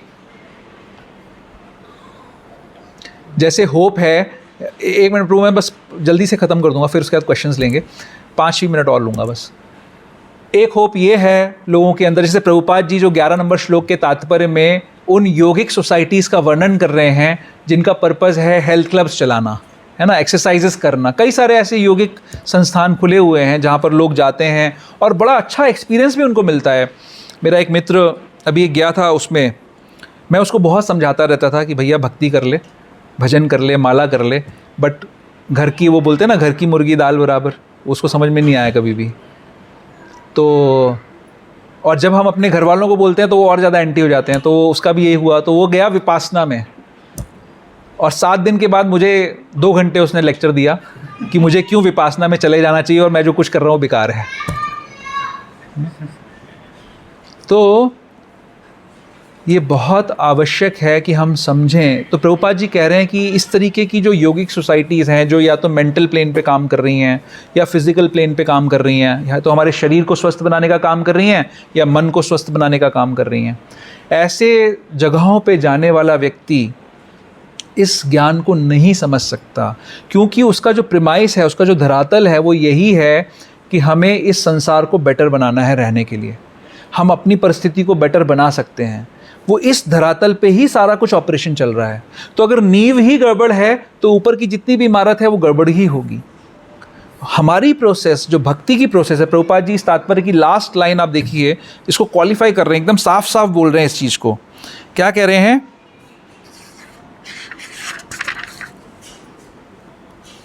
11वें नंबर में, दूसरे शब्दों में जो भक्ति योगी है वे ही समझ सकते हैं कि किस प्रकार से सब कुछ घटित होता है। ऐसा नहीं है कि प्रभुपाद जी क्योंकि ब्रह्म मध्व गौड़ीय संप्रदाय के आचार्य हैं इसलिए अपना झंडा ऊपर करने के लिए कह रहे हैं इस बात को। ऐसा नहीं है कि वो अपना सेल्फ प्रचार कर रहे हैं। वो इस बात को साफ साफ बता रहे हैं कि वही व्यक्ति है जिसके ज्ञान चक्षु खुल गए हैं। भक्ति योगी का क्या मतलब है? भक्ति किसको कहते हैं? व्हाट इज़ भक्ति? भक्ति क्या होती है? सरेंडर। और बहुत सिंपल परिभाषा है भक्ति की। आप सब तो भक्त हैं ना? क्या कर रहे हैं आप लोग? भक्ति कर रहे हैं ना? क्या होती है भक्ति? व्हाट इज भक्ति? हाँ, आगे सेवा में कुछ और जुड़ेगा, प्रेममयी सेवा। भक्ति का मतलब है भगवान की प्रेममयी सेवा। और भगवान किसी की भी सेवा करने से पहले उससे संबंध होता है हमारा कुछ। तो संबंध, अभिधेय, प्रयोजन, संबंध में भगवान से प्रेम पूर्वक संबंध में कुछ प्रेम पूर्वक सेवा जब करी जाती है, अभिधेय करा जाता है, तो प्रेम प्राप्त हो जाता है, भगवान के साथ रेसिप्रिकेशन होना शुरू हो जाता है। ये भक्ति है। तो भक्ति में ही ये ज्ञान है कि हम शरीर नहीं हैं, हम आत्मा हैं। उसी में ये आत्म साक्षात्कार है। इसमें ये बात हो रही है ना, इसका अनुवाद पढ़ेंगे। आत्म साक्षात्कार को प्राप्त प्रयत्नशील योगी जन यह सब स्पष्ट रूप से देख सकते हैं। तो वो आत्म साक्षात्कार क्या है? आत्म साक्षात्कार में ये ज्ञान शामिल है कि हम भगवान के अंश हैं। कुछ योगी इस स्तर तक रह जाते हैं जहाँ पर उनको समझ में आता है कि मैं शरीर नहीं हूँ, मैं आत्मा हूँ। जैसे हमने वो डिस्कस किया था ना, 5 स्तर होते हैं कॉन्शियसनेस के। सबसे पहले कौन सा होता है? अन्नमय। ध्यान है किसी को? अन्नमय, प्राणमय, प्राणमय के बाद क्या है? मनोमय, फिर ज्ञानमय, विज्ञानमय या फिर आनंदमय, ऐसे अलग अलग कह सकते हैं अपन। तो अन्नमय जहाँ पर हमारी कॉन्शियसनेस ये है कि मुझे कुछ भोजन चाहिए, अगर मुझे भोजन मिल गया तो मैं पूर्ण आनंद में हूँ। प्राणमय सिचुएशन में कॉन्शियसनेस कैसे है कि मुझे सुरक्षा चाहिए, मेरी रक्षा होनी चाहिए, बस वहीं तक मेरी कॉन्शियसनेस है, रक्षा हो जाए सब कुछ ठीक है। मनोमय कि मैं स्पेकुलेट कर रहा हूँ कि ये संसार ऐसा क्यों है, जैसा भी है मैं ऐसा क्यों हूँ, ये स्पेकुलेशन चल रहा है। और फिर क्या था? ज्ञानमय। ज्ञानमय में क्या है सिचुएशन कि मैं ये समझ रहा हूँ कि मैं शरीर नहीं हूँ, मैं आत्मा हूँ, लेकिन मुझे ये ज्ञान नहीं है अभी भी कि मैं भगवान का अंश हूँ। तो यहाँ तक मैं ज्ञानमय की स्टेज में हूँ। तो ज्ञानमय की स्टेज में भी आत्म साक्षात्कार नहीं हुआ, क्योंकि सिर्फ इतना पता लगा कि मैं शरीर नहीं हूँ, मैं आत्मा हूँ, लेकिन ये नहीं पता लगा कि ये आत्मा कहाँ से आई है, किसका अंश है, इसको कहाँ जाना है। तो इसीलिए जितने भी योगिक क्रियाएं भक्ति योग के अलावा हैं, क्योंकि जैसे ही आपको इस बात का ज्ञान आता है, समझ में आता है कि आप भगवान के अंश हो, आपका योग किस चीज़ में परिणित हो जाता है? भक्ति योग में परिणित हो जाता है। जब तक ये जानकारी नहीं रहती तब तक आप दूसरी चीज़ें करते रहते हो। ज्ञान योग है ना, कर्म योग में भी आप कर्म योग भी कर सकते हो, लेकिन आप जैसे ही ये जानकारी आपको समझ में आएगी, आत्मसात होगा कि मैं भगवान का अंश हूँ, भगवान मेरे पिता हैं, भगवान कह रहे हैं ममेव अंशो जीव लोके जीवभूत सनातना, तो जो योग की पद्धति आप कर रहे हो वो भक्ति योग में परिणित हो जाएगी। जैसे हम सभी लोग यहाँ पर कुछ ना कुछ व्यवसाय कर रहे हैं, है ना, तो हम क्या कर रहे हैं? हम कर्म मिश्रित भक्ति कर रहे हैं, एक तरीके से भक्ति कर रहे हैं, लेकिन अभी कर्म योग के साथ साथ भक्ति कर रहे हैं। नंदग्राम में बैठे हुए भक्त या मंदिर में बैठे हुए ब्रह्मचारी कैसी भक्ति कर रहे हैं? वो शुद्ध भक्ति कर रहे हैं, वो सिर्फ भगवान की सेवा का कार्य कर रहे हैं, अपने लिए कुछ नहीं कर रहे हैं। हम क्या कर रहे हैं? अपने कार्यों के माध्यम से हम भगवान की सेवा करना चाह रहे हैं। तो ये फ़र्क है। तो जैसे ही भगवान की नॉलेज शामिल होगी, हमारा योग क्या बन जाएगा? भक्ति योग बन जाएगा। अगर हम योग को ऑनेस्टली करते रहें तो। अगर द्वेष करेंगे भगवान से तो भगवान से दूर चले जाएंगे, लेकिन अगर ऑनेस्टली भगवान को हम प्रेम करके उनकी सेवा करना चाहेंगे तो भक्ति योग में परिणित हो जाएगा। तो इसीलिए ये इम्पॉर्टेंट है। इस श्लोक में यही बताया जा रहा है कि कौन देख सकता है, कौन नहीं देख सकता। देख वो सकता है जिसके ज्ञान चक्षु खुले हैं। ज्ञान चक्षु सिर्फ प्रामाणिक गुरु के पास जाकर प्रामाणिक इंस्ट्रक्शंस को फॉलो कर कर ही खुल सकते हैं। अगर हमारे गुरु हमें कोई आदेश दे रहे हैं, हमें कोई शिक्षा दे रहे हैं, हम उसको पालन नहीं कर रहे ठीक प्रकार से, तो भी हम सही तरीके से स्थित नहीं होंगे। तो हमें चाहिए कि हम पहले प्रामाणिक गुरु के पास जाएं, उनकी सेवा करें, उनसे दीक्षा लें, उनसे शिक्षा लें और उस शिक्षा पे हम कार्य करें। अगर हम ऐसा करेंगे तो फिर हम देख पाएंगे कि हमारे चारों तरफ जो कुछ हमारे साथ हो रहा है वो क्यों हो रहा है, और वो हमें इफ़ेक्ट नहीं करेगा, हम उससे अफेक्टेड नहीं होंगे, हम उसको टॉलरेट करते रहेंगे। सुख को भी टॉलरेट करेंगे, दुख को भी टॉलरेट करेंगे। और ये बड़ी अच्छी स्थिति होती है, क्योंकि संसार में हर किसी के साथ में सुख और दुख आना ही आना है। उसमें अगर हमें टॉलरेट करने की कला आ जाए, ये समझ में आ जाए, we are very very happy then. हम बहुत सुख से जीवन बिता सकते हैं। ठीक है, तो मैं प्रभु जी का कुछ प्रश्न है तो मैं वाणी को विराम देता हूँ। छोटा सा प्रश्न था जो हाँ। आपने शायद आधा जवाब भी दे दिया। अच्छा। वो ये था हाँ। कि जब हमारे भगवान जो है हमारे पिता ही हैं, हम उनके अंश हैं। हाँ, तो हम उनसे क्यों मांगे? वो अपने आप ही देख रहे हैं और होता भी वही है लाइफ में। हम अगर चाहें तब भी वो नहीं होगा हमारे सोचने के हिसाब से, और जो हमारे को मिलना है वो चाहे दुख है या सुख है वो आएगा ही आएगा। तो हम उससे मांगे क्यों? हाँ, हम उनसे कुछ ना मांगे, हमें मांगने की आवश्यकता नहीं है, लेकिन हाँ हम उनके प्लेजर का काम करें, हम उनकी स्तुति करें, उनको प्रसन्न करने का कार्य करें। उतना ही करना चाहिए। हाँ, तो जैसे हम जब हरे कृष्ण महामंत्र करते हैं तो हम उनसे कुछ मांगते नहीं है ना। मैं तो उसी चीज़ को खराब कह रहा हूँ कि अगर कोई कुछ मांगता है तो वो गलत मांगता है, उसको नहीं मांगना चाहिए, मांगने की आवश्यकता नहीं है। हमें उनका प्रेम मांगना चाहिए। हमें ये मांगना चाहिए कि भगवान मैं आपसे बहुत दूर हूँ, अभी मेरा हृदय बहुत कलुषित है, उस हृदय पे बहुत सारा पुराने पाप कर्मों का मैल है जो कि इच्छाओं के रूप में है। मेरी इतनी सारी इच्छाएं हैं जो पूरी नहीं हो रही, मैं बार बार भोग करने की इच्छा कर रहा हूँ, अभी भी ये सब जानते हुए भी भोग करने की इच्छा कर रहा हूँ। तो कृपया मेरे हृदय का मार्जन करिए ताकि मेरे हृदय से भोगने की इच्छा कम हो और मैं सेवा की स्थिति में आ पाऊँ। ये हमें मांगना चाहिए, और इस इच्छा को करने से, इस बात को मांगने से भगवान प्रसन्न होते हैं और हमें शक्ति देते हैं। तो हमें एटलीस्ट इतना मांगना चाहिए। ठीक है, और किसी का कोई क्वेश्चन, डाउट, प्रश्न? यस। ब्रह्म मध्व गौड़ीय संप्रदाय में हम फॉलो करते हैं। हाँ जी, हाँ जी।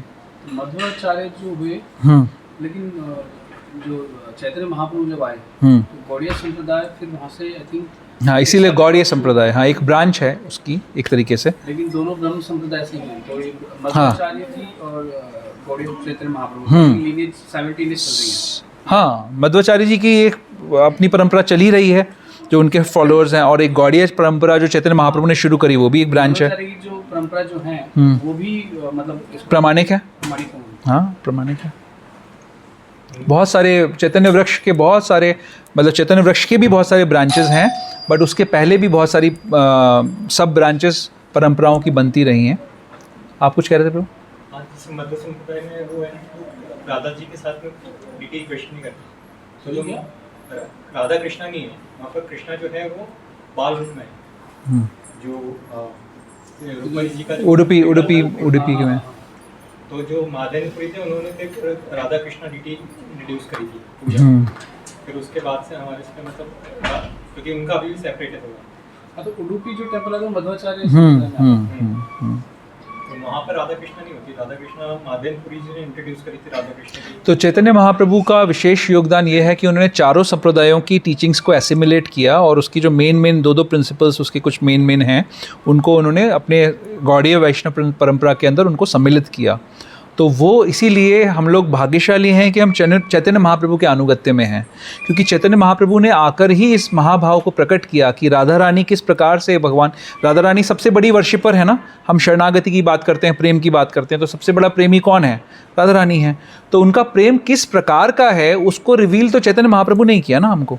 और जो हम रूप गोस्वामी के माध्यम से रूपानुगा हम कहे जाते हैं, हम रूपानुगा बनकर हम इस समझने का प्रयास कर रहे हैं उस चीज़ को। ठीक है, एक प्रश्न ऑनलाइन है या ये प्रभु बोलिए।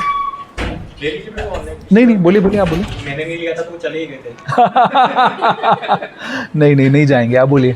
तो वो मुझे ये परंपरा से ही पूछना था, जैसे चार प्रमाणिक परंपराएं हैं। हाँ, हम देखते हैं कि वृंदावन में जैसे राधा वल्लभ संप्रदाय भी चालू है, मतलब जो प्रमाणिक उसमें नहीं आता है। हाँ, एंड हम आजकल देखते हैं कि अगर हम वृंदावन जाते हैं तो प्रेमानंद जी के फोटो हर जगह लगे हुए हैं। हाँ, और उनका ग्रेजुअली काफ़ी इंक्रीज हो रहा है, लोगों ने फॉलो कर रहे हैं। हाँ, तो अब जैसे सेक्टर 45 में भी हम डिस्ट्रीब्यूट करते हैं तो वहाँ पर प्रेमानंद जी के काफ़ी सारे फॉलोअर्स हैं। हाँ जी। जैसे हमें कभी प्रीच करना हो, क्योंकि हम वहाँ पे डायरेक्टली बोलेंगे कि आपका संप्रदाय तो मतलब संप्रदाय में नहीं आता है, हाँ, तो वो पहले वो इस्कॉन के काफ़ी एंटी हैं और वो ज़्यादा एंटी हो जाएंगे। तो हम उनको किस तरह प्रीच कर सकते हैं कि मतलब कि जो आप फॉलो कर रहे हैं वो मतलब प्रमाणित संप्रदाय में नहीं आता है, मतलब एक्चुअली प्रभु जो लोग ऐसे सब गुरुओं के, सिर्फ इनकी बात नहीं कर सकते, और भी बहुत सारे हैं ऐसे, बहुत सारे अलग अलग हैं, वो लोग इतने सिंसियर फॉलोअर्स हैं ही नहीं। एक्चुअली उनको संप्रदाय क्या होता है ये तो पता ही नहीं है, संप्रदाय क्या चीज़ है। अगर पता होता तो वो ऐसी सब जगहों पे नहीं जाते। तो हमारा प्रीचिंग का मेन पर्पस संप्रदाय के बारे में बात करने का नहीं होना चाहिए, हमारा बेसिक सिद्धांतों के बारे में होना चाहिए। जैसे हमारी प्रीचिंग का हो सकता है कि भाई धर्म के 4 स्तंभ क्या हैं, है ना। जब धर्म के 4 स्तंभ हैं कि दया है ना, सत्य, शौच, तपस्या, ये चार स्तंभ हैं धर्म के, तो हम बता सकते हैं कि दया जो है वो ख़त्म होती है जब हम जीव हत्या करते हैं, और दया ख़त्म होती है जब हम ये जो प्याज लहसुन भी जब हम खाते हैं, क्योंकि वो गौ मांस को खाने के समान है, इसलिए उसको नहीं खाना चाहिए। तो वो सबके लिए वर्जित है, भले वो मुसलमान भी हो उसको भी नहीं खाना चाहिए, उसको कोई बता नहीं रहा है, लेकिन हम तो सबको बताएंगे ना। तो कोई कैसे कह सकता है कि कोई हिंदू गृहस्थ प्याज लहसुन खा सकता है? नहीं खा सकता, नॉनसेंस है ये। खा रहे हो तो अपराध कर रहे हो, पाप लगेगा। जो तपस्या है वो नशा करने से ख़त्म होती है। तो अगर आप चाय कॉफ़ी पीते हो तो नशा कर रहे हो आप, तो उससे आपकी तपस्या ख़त्म हो जाएगी। शौच जो है वो इलिसिट रिलेशनशिप्स बनाने से ख़त्म होता है, तो वो नहीं करना चाहिए।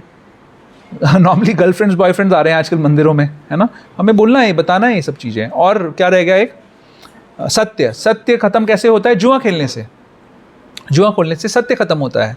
तो धर्म के जो 4 स्तंभ हैं ये ख़त्म होते हैं। तो हमें पहले ये चीज़ें प्रीच करनी है लोगों को, ये बताना है कि 16 माला का जप करना है। क्यों जप हरे कृष्ण महामंत्र का करना है? क्योंकि ये महामंत्र है। अगर हम आपको वैदिक मंत्र देंगे, गायत्री मंत्र देंगे, तो आपकी एलिजिबिलिटी नहीं है अभी करने की। आप स्नान तक तो करते नहीं हो, 5 दिन पुरानी जीन्स पहन के मंदिर में आए हो, तो आप कैसे गायत्री मंत्र करोगे, है ना? तो आपको हरे कृष्ण महामंत्र आप कर सकते हो हर अवस्था में। ये बेसिक प्रिंसिपल्स। और हमारा संप्रदाय में क्या खासियतें हैं, दूसरे को बुराई करने की कोई आवश्यकता नहीं है, हमें सिद्धांतों पे बात करनी है। जब व्यक्ति सिंसियरली कुछ फॉलो करना चाहेगा तो अपने आप समझ जाएगा कि कहाँ पे कितना पानी में है लोग। क्योंकि लोगों ने बहुत सस्ता बना दिया है, उनके अपने कुछ हिडन एजेंडाज हैं जिसकी वजह से वो सत्य बताते नहीं। भले ये प्रेमानंद जी महाराज हो या कोई भी हो, वो लोग सत्य क्यों नहीं बोल रहे? क्या उन्होंने नहीं पढ़ा कि भागवत में लिखा है कृष्णस्तु भगवान स्वयं? लिखा है ना, तो उनको बताना चाहिए। क्या उन्होंने नहीं पढ़ा कि कली संतन उपनिषद में हरे कृष्ण महामंत्र ब्रह्मा जी रिकमेंड कर रहे हैं? हमने कहीं अपने आप, इस्कॉन ने तो इन्वेंट नहीं किया है ना, ये तो ब्रह्मा जी का दिया हुआ मंत्र है जो हम महामंत्र करके चैंट कर रहे हैं, तो ब्रह्मा जी ने दिया है। तो क्यों नहीं वो कर रहे, बोल रहे हैं इस चीज़ को? तो या तो उनको पता नहीं है, और अगर पता है तो कुछ छुपा रहे हैं किसी कारण से। तो क्यों छुपा रहे हैं भाई? मत छुपाओ, बताओ सबको। तो इनसिंसियर लोगों को उन दिशाओं में मत ले जाओ जो उनके लिए रेलेवेंट नहीं है। जैसे अभी आपने जो संप्रदाय के लिए जो प्रभु जी को क्लैरिफाई करा, उसकी आवश्यकता नहीं थी, मैं होता तो नहीं करता, क्योंकि वो टॉपिक तो था ही नहीं ना कि ये चैतन्य महाप्रभु राधा कृष्ण की सेवा इंट्रोड्यूस करी। क्योंकि उससे एक ऐसे टॉपिक पे प्रश्न उठेगा जो कि अभी समझने की शायद कैपेबिलिटी ही ना हो। आप समझ रहे हो? तो प्रीचर को बहुत सावधान रहना है कि उसको कितनी बात बतानी है, क्या बताना है, क्या नहीं बताना है।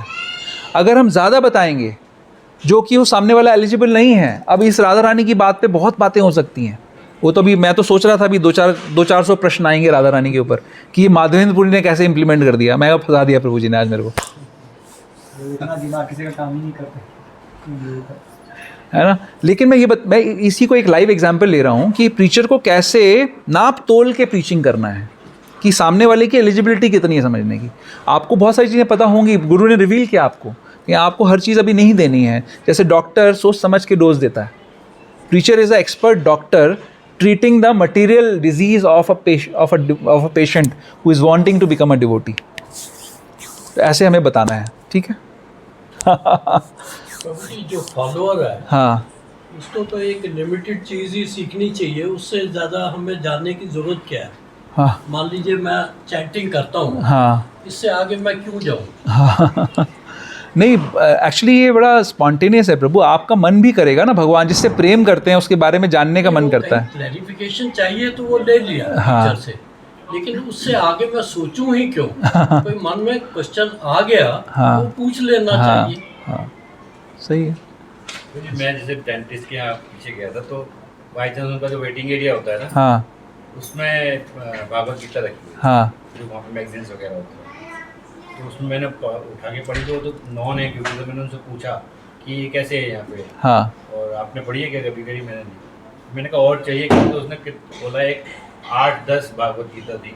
मैंने कहा ये यहाँ क्यों रखी है? हाँ, तो कह रही है कोई दे गया था, हाँ, कोई प्रेसिडेंट है हमारा, वो भी फॉलोअर होगा, हाँ। तो दे गया कि आप कोई मांगे तो दे दो उसको। हाँ, मैंने कहा यहाँ क्यों रखी है, इन्हें भी बाहर रखो। हाँ, तो जो उनका वेटिंग एरिया है वहाँ पे 3-4, एक इंग्लिश और हिंदी रख दी, वेरी तो गुड। मैं अब जब भी जाता हूँ तो सबसे पहले मैंने कुछ जो श्लोक मुझे अच्छे लगते हैं वो मोड़ के दिए कि ये तो 2 पढ़ ले। तो ये पढ़ ले बस। हाँ, तो कोशिश ऐसी कर रहा हूँ बस, बाकी तो इससे नहीं, वेरी नाइस, बहुत अच्छा है। प्रभु इन्होंने जो गदाधर प्रभु जी एक प्रश्न पूछा है, तो एग्जैक्टली अगर कोई ऐसे फॉलोअर्स हैं जो अपने संप्रदाय के, जो ट्रूली अपने संप्रदाय है, तो हम उनको एग्जैक्टली ऐसा क्या बोले कि, या कुछ बोले हम उनको ये सब क्यों बोले, हम अपने संप्रदाय क्यों बताएं उनको? अभी उनको अपने संप्रदाय का कुछ ज्ञान ही नहीं है। वो तो कहीं बिकॉज हम प्रचार नहीं कर रहे, इसलिए दूसरे लोग उन लोगों को ले जा रहे हैं। Point is that.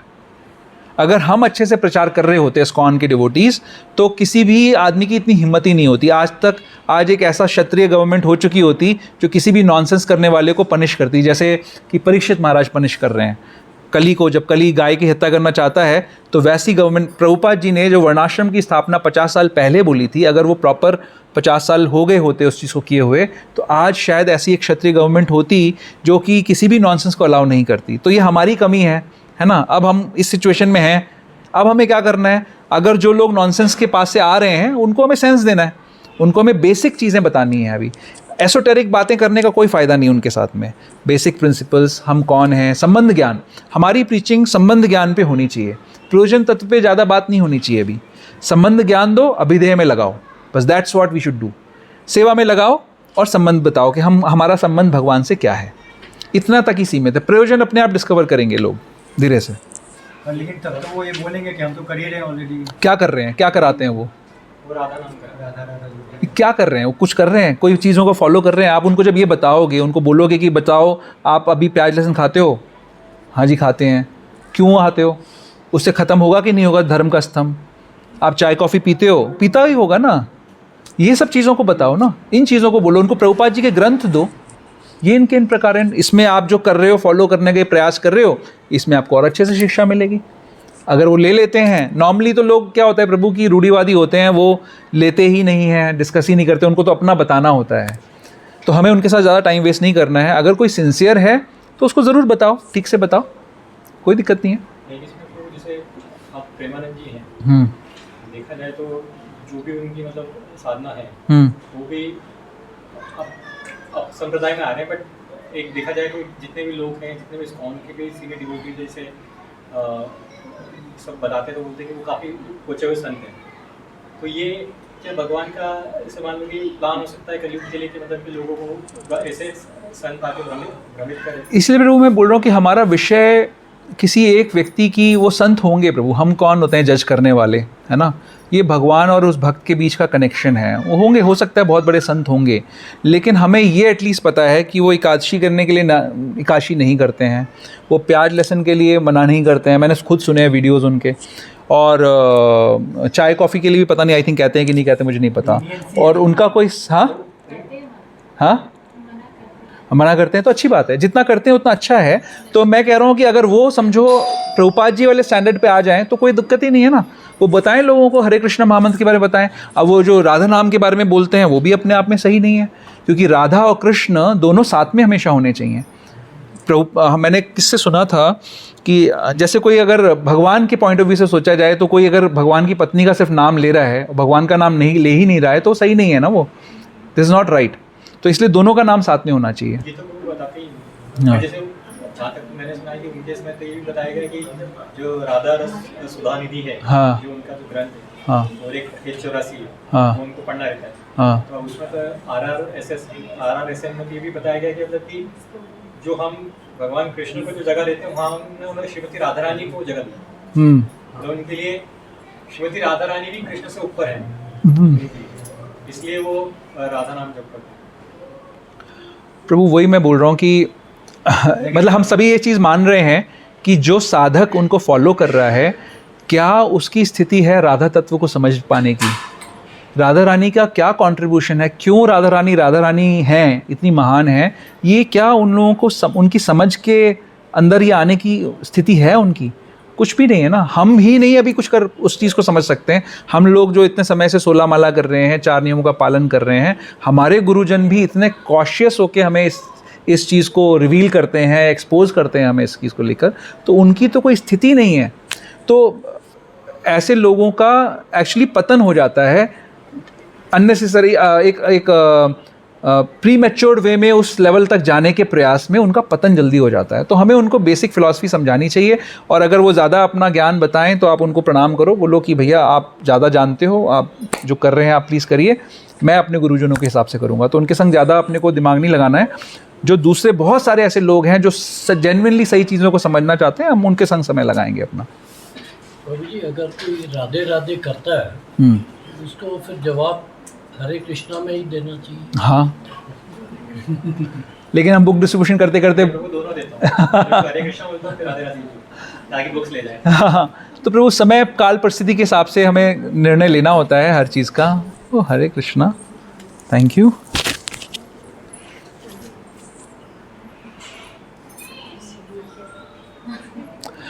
ठीक है, श्रीश बुवना प्रभु अभी हैं अगर कॉल पे, नहीं तो हाँ हरे कृष्णा प्रभु जी। हाँ सॉरी, मैं आपको बहुत देर डिले कर दिया। नहीं प्रभु जी, मैं बहुत सुन रहा था, तो बहुत सीखने को मिल रहा था। हाँ प्रभु जी, मेरा एक प्रश्न था, एक्चुअली राइटिंग में उतना क्लियर नहीं हो रहा है। हाँ। जैसे आपने बोला जब हमारे अज्ञान चक्षु खुले नहीं होते हैं तो हम हाँ। अपने लाइफ में वेरियस एडजस्टमेंट सोचते हैं, ये एडजस्टमेंट हो जाए तो हमें सुख मिल जाएगा, वो एडजस्टमेंट हो जाए तो सुख मिल जाएगा। जब हम भक्ति में आते हैं, अभी हम परिपक्व नहीं हुए, तो फिर हमें भक्ति में रिलीफ मिलना स्टार्ट होता है। जब हम भक्ति में जाते हैं तो हमें लगता है कि बस ये प्रॉब्लम मेरे लाइफ से हट जाए तो मैं और बेटर भक्ति करूँगा, ये प्रॉब्लम हट जाए तो ये भक्ति करूँगा। तो ये भी क्या एक तरह से इग्नोरेंस ही है? भक्ति प्रॉब्लम होते ही भक्ति प्रॉपर होनी चाहिए, या हमारा ये जो विशफुल थिंकिंग रहता है कि नहीं ये ठीक हो जाए तो मैं बेटर भक्ति करूँगा? अच्छा प्रश्न है आपका। प्रभु जी का प्रश्न है कि कई बार भक्त ऐसा सोचते हैं, साधक सोचते हैं कि मेरे लाइफ से कुछ प्रॉब्लम कम हो जाए तो मैं और बेटर भक्ति करूंगा, ऐसा सोचते हैं। लेकिन भक्ति बाय डेफिनेशन अहेतुकी अप्रतिहता है। वो किसी भी अहेतुकी मतलब वो किसी कारण से नहीं होनी चाहिए, और अप्रतिहता मतलब उसको रोका नहीं जा सकता। तो अहेतुकी अप्रतिहता भक्ति, वो भक्त ज़्यादा तरक्की करता है, ज़्यादा जल्दी प्रगतिशील होता है, जो अपनी करंट सिचुएशन में जो मैक्सिमम कर सकता है वो करता है। यानी कैपेसिटी की बात आ जाती है कि हमारी अपनी अपनी क्षमताएं हैं हर किसी की, लेकिन ये सोचना कि क्षमता होते हुए भी मैं तब करूंगा जब मेरा एक काम हो जाएगा, वो गलत होगा। लेकिन हाँ, जितनी हमारी क्षमता है, हमारी परिस्थितियों के अनुसार अगर हम उतना प्रयास कर रहे हैं तो वो ठीक है। ये विशफुल थिंकिंग नहीं होगी कि मेरी क्षमताएं अगर बढ़ी तो मैं और ज़्यादा करूँगा, तो ये तो ठीक है, इसमें कोई बुराई नहीं है। जैसे भगवान राम की लीला में जो गिलहरी आकर एक दाना डाल देती है समुद्र में, जहाँ पर बड़े बड़े वानर बड़े बड़े पहाड़ और पेड़ डाल रहे हैं वो ब्रिज बनाने के लिए, श्रीलंका के लिए, तो वो गिलहरी को भगवान उतना ही प्रेम करते हैं, उतना ही उनको आशीर्वाद देते हैं जितना बड़े बड़े वानरों को देते हैं, क्योंकि गिलहरी ने अपनी क्षमता के अनुसार कार्य किया। तो सही अंडरस्टैंडिंग ये है कि हमारी करंट परिस्थिति में हम जो कुछ भी कर सकते हैं हमें वो करना चाहिए, और अगर भगवान और क्षमता देते हैं तो हमें और करना चाहिए। और ये सोचना कि हाँ हम और करेंगे, अगर क्षमता बढ़ेगी तो उसमें भी कोई बुराई नहीं है। लेकिन ये सोचना कि आज मेरी क्षमता, जैसे कई बार लोग सोचते हैं कि जेब में मतलब हैं लाखों रुपए हैं, बोलते हैं भगवान आज मैं ₹1.25 का प्रसाद चढ़ा रहा हूँ आपको, और आप मेरा एक काम, ये डील साइन करा दो, ये 100 करोड़ की डील है, अगर ये हो गई तो मैं आपका मंदिर बनवा दूंगा। सुना है आपने ऐसा? बनिए लोग ज़्यादा करते हैं ऐसा है ना, डीलिंग करते हो, हर किसी से डील करते हैं। तो ये गलत है, क्योंकि वो आज भी उसकी क्षमता है कि वो ₹1.25 से ज़्यादा का काम कर सकता है, लेकिन आज कंजूसी से सिर्फ ₹1.25 का प्रसाद चलाना चाहता है, so that is what you understanding. हमारी क्षमता जो है उसके हिसाब से हम प्रयास करें, क्षमता बढ़ेगी तो और करेंगे, ठीक है।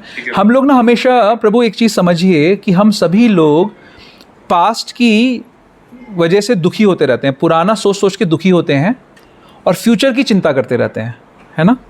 बट हम सभी एस्पायर कर रहे हैं ऐसे स्थान पे जाने का जहाँ पर टाइम है ही नहीं, जहाँ पे समय नहीं है, जहाँ पे ना तो भूतकाल है ना भविष्यकाल है, जहाँ पे सिर्फ वर्तमान है।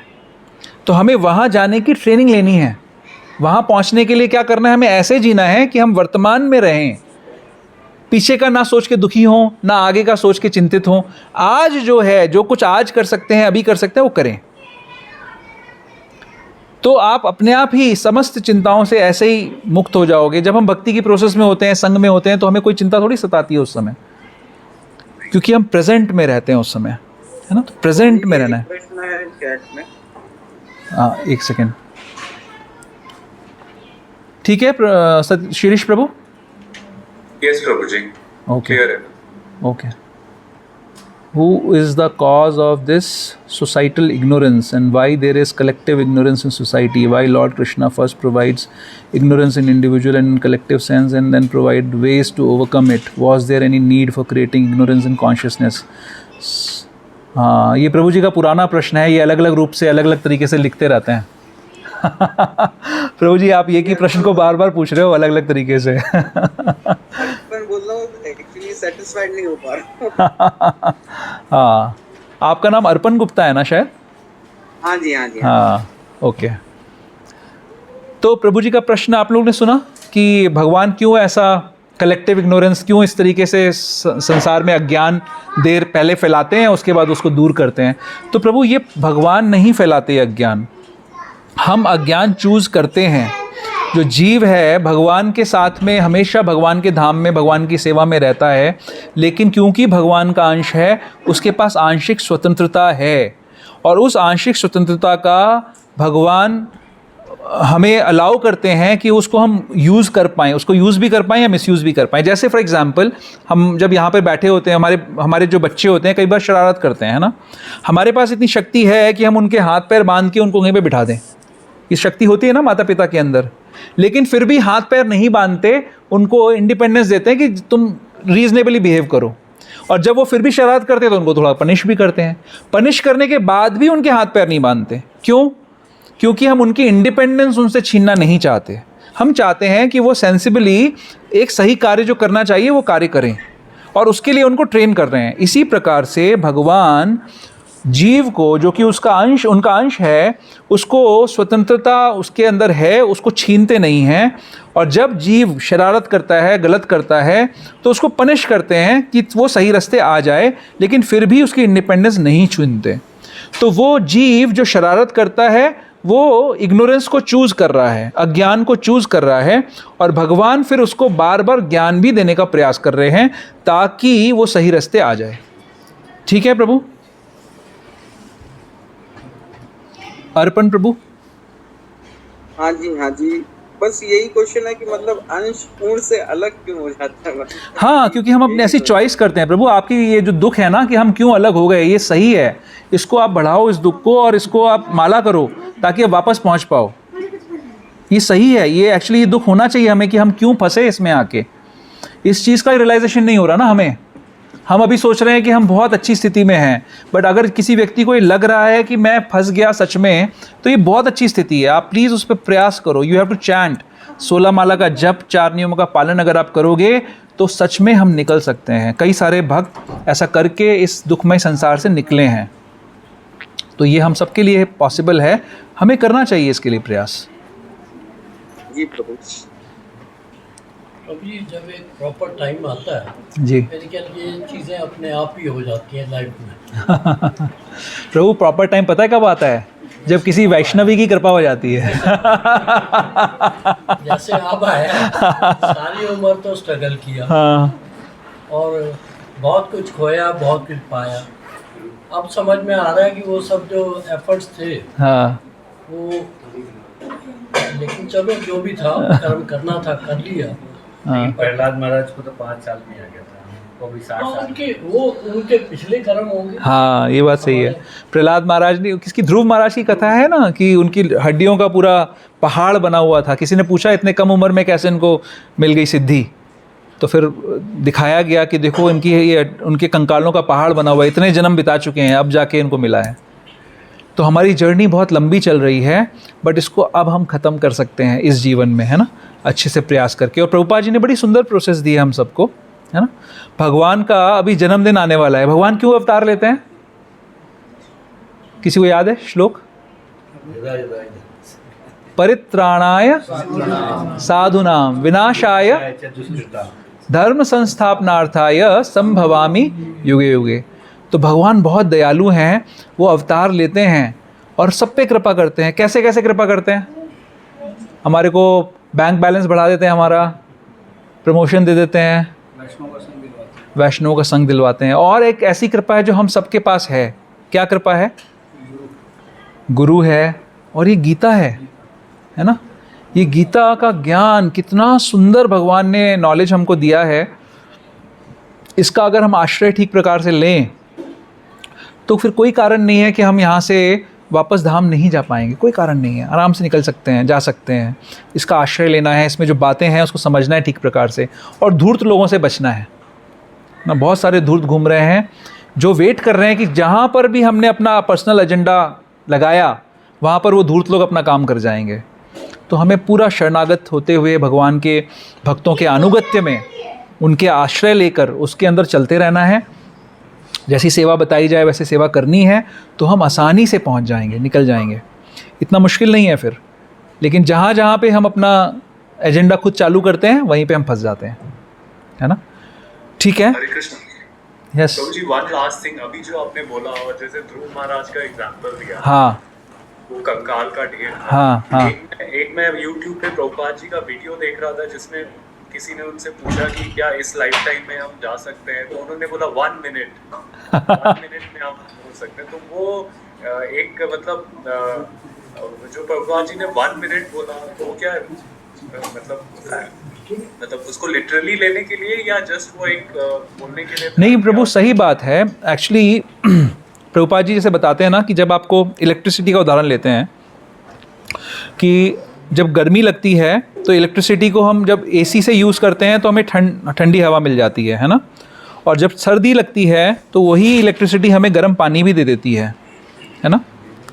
इसी प्रकार जो भगवान की बहिरंगा शक्ति है वो बहिरंगा तब तक ही है जब तक हम उसके साथ बहिरंगा वाला व्यवहार करना चाहते हैं। वही बहिरंगा शक्ति अंतरंगा शक्ति में परिणीत हो सकती है, क्योंकि शक्ति तो वही है, वही शक्ति अलग अलग स्वरूप लेती है। तो हम जब भगवान का पूर्ण आश्रय लेते हैं, जिसमें 1 मिनट भी नहीं लगता, एक्चुअली कहते हैं साधु संग सर्वशास्त्र कहे, लव मात्र साधु संग सर्व सिद्धि है। तो लव जो होता है ना, लव का मतलब है 1 सेकंड का 300वां हिस्सा। वैसे लव की अलग अलग डेफिनेशंस हैं, तो कहीं पे उसको और अलग अलग मात्राओं में भी नापा जाता है, बट मान के चलिए कि 1 सेकंड से भी कम समय, है ना? लव मात्र साधु संग, छोटा सा साधु संग सर्व सिद्धि है, सारी सिद्धियां हो जाती हैं उससे। तो वो कैसे होती हैं? क्योंकि वही जो भगवान की बहिरंगा शक्ति है वही अंतरंगा बन जाती है, वही आपका जो ये जो भौतिक जगत है वही आध्यात्मिक आपके लिए बन जाता है।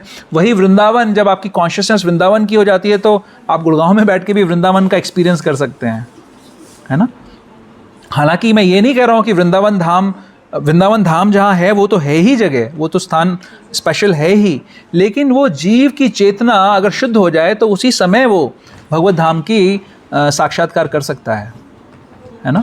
जैसे हमारे आचार्यगण गुरुजन, ऐसा उनका ऐसा ऑलरेडी एक्सपीरियंस है ना, वो हर समय धाम में ही है।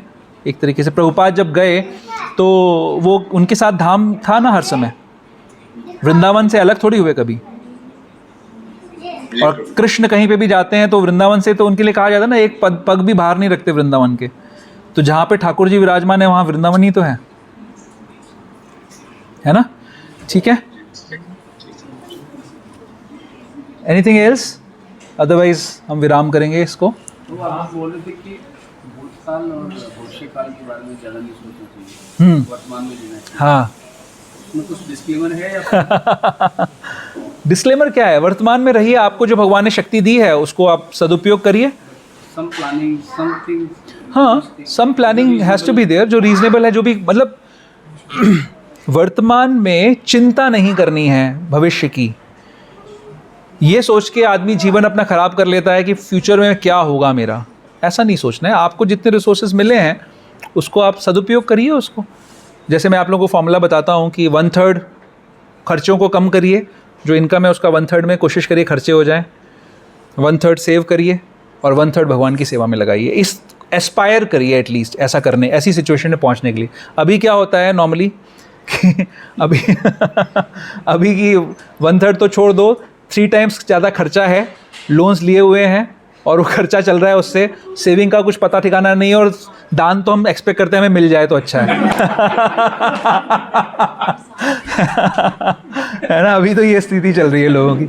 तो इस ऐसी स्थिति से जहाँ पे 3 गुना ज़्यादा खर्चा है और दान की अपेक्षा है और फ्यूचर का सेविंग्स का कुछ पता नहीं है, उससे चेंज करिए, खर्चों को, व्यर्थ खर्चों को ख़त्म करिए। जीवन, शरीर और आत्मा इकट्ठा रखने के लिए जितना आवश्यक है उतना ज़रूरी खर्चा करिए, सेव करिए थोड़ा, और थोड़ा भगवान की सेवा में लगाइए, है ना? कोशिश करिए 1/3 हो जाए, नहीं हो सकता तो जितना हो सके उतना करिए, बट वर्तमान में बस, बाकी उससे भगवान रक्षा करेंगे।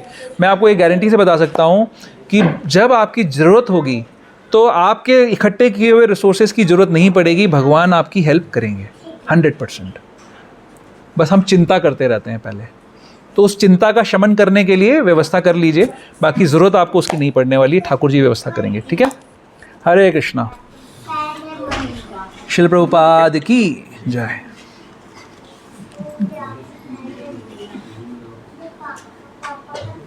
तो हम लोग एक भजन गाएंगे और एक माला जप करेंगे।